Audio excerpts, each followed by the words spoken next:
Halo guys, selamat datang di Fakta Layana di channel layana.id, channel yang membahas tentang teknologi.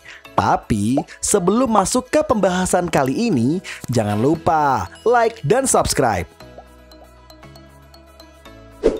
Nah, kali ini kita bakal membahas seputar fitur COD alias Cash on Delivery di sebuah online shop. Nggak usah lama-lama ya, langsung aja masuk ke pembahasannya. Untuk apa fitur COD dibuat? Kalian penasaran nggak sih kenapa marketplace kayak Shopee, Tokopedia, dan lain-lainnya itu menyediakan fitur COD? Harusnya karena itu marketplace digital, pembayarannya juga sebisa mungkin pakai digital juga kan? Tapi kok mereka malah kembali ke penggunaan duit tunai ya? Udah gitu, sering banget ada kasus pertikaian antara pembeli sama kurir. Kurirnya sih nggak salah guys, karena kan dia cuma ngirim barang. Didamprat sama pembeli yang nggak puas sama barangnya. Nah, jawaban kenapa fitur COD atau Cash on Delivery itu dibuat adalah agar semakin banyak pilihan pembayaran. Dengan begitu, maka marketplace bisa menjangkau lebih banyak lagi pelanggan. Nggak bisa dipungkiri kalau banyak loh yang belum terlalu melek digital teknologi.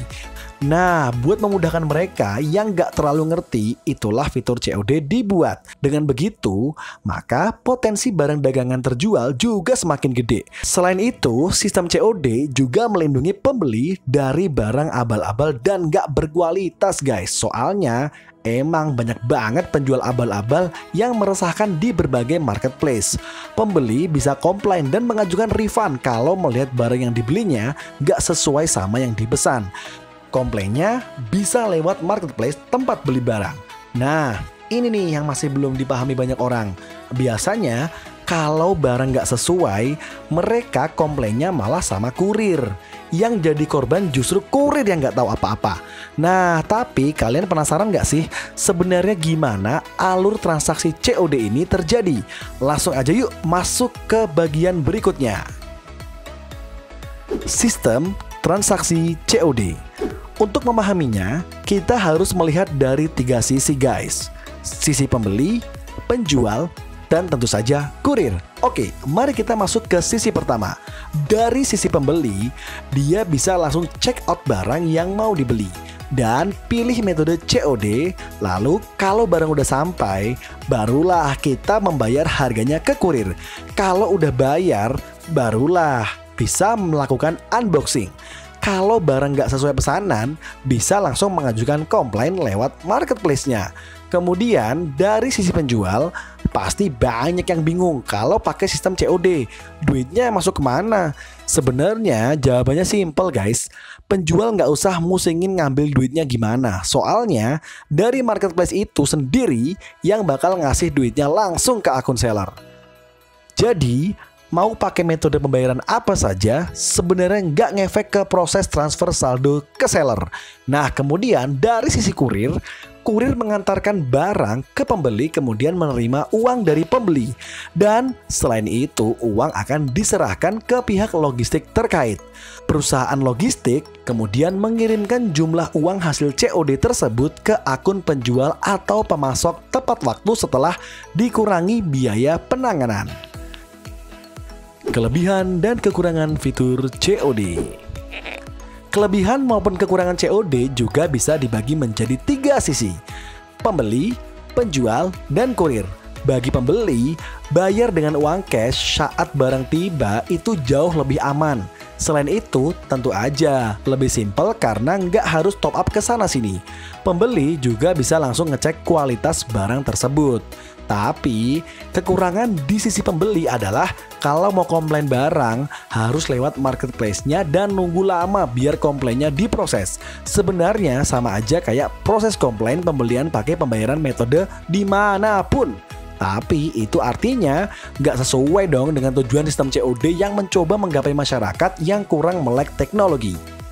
Nah, kemudian dari sisi penjual, dengan semakin banyaknya metode pembayaran, maka potensi barang terbeli juga semakin gede. Terlebih, pembayaran COD memang banyak disukai pembeli guys. Penjual tinggal ngaktifin fitur COD di akun seller, terus tinggal nunggu orderan deh. Kekurangannya adalah potensi komplain bakal banyak banget. Bagi penjual yang mengandalkan kuantitas daripada kualitas, siap-siap aja barang jualannya kena komplain habis-habisan. Di sisi lain, kurir juga bakal semakin untung karena semakin banyak nih barang yang diantar. Dengan begitu, insentif yang diterima kurir juga makin gede. Nah, tapi kekurangan dari sisi kurir juga nyebelin guys. Pertama, kurir bisa aja bolak-balik ke alamat tujuan jika nggak ada orangnya. Kalau nggak pakai sistem COD kan tinggal taruh di alamatnya. Tapi kalau pakai sistem COD kan harus nerima pembayaran juga. Makanya kurir dipastikan harus ketemu dengan pembelinya. Selain itu, kurir juga kudu siap punya recehan buat kembalian pembayaran. Kalau belanja di marketplace kan terkenal banyak diskon, ini itu sehingga nominal pembayarannya nggak bulet kan. Makanya kurir harus siap repot sama uang receh. Belum lagi kurir berpotensi diamuk sama penerima barang yang nggak puas sama barangnya guys. Nah, itu dia adalah pembahasan terkait fitur pembayaran COD atau Cash on Delivery. Tapi harus diingat, COD itu hanyalah fitur tambahan dari sistem pembayaran ya guys. Yang jauh lebih penting adalah aplikasi atau platform online store-nya. Makanya yang jadi PR adalah bikin toko online-nya itu loh guys. Harus bener-bener bagus saat digunakan banyak orang. Percuma kalau udah bisa COD tapi toko online-nya berantakan.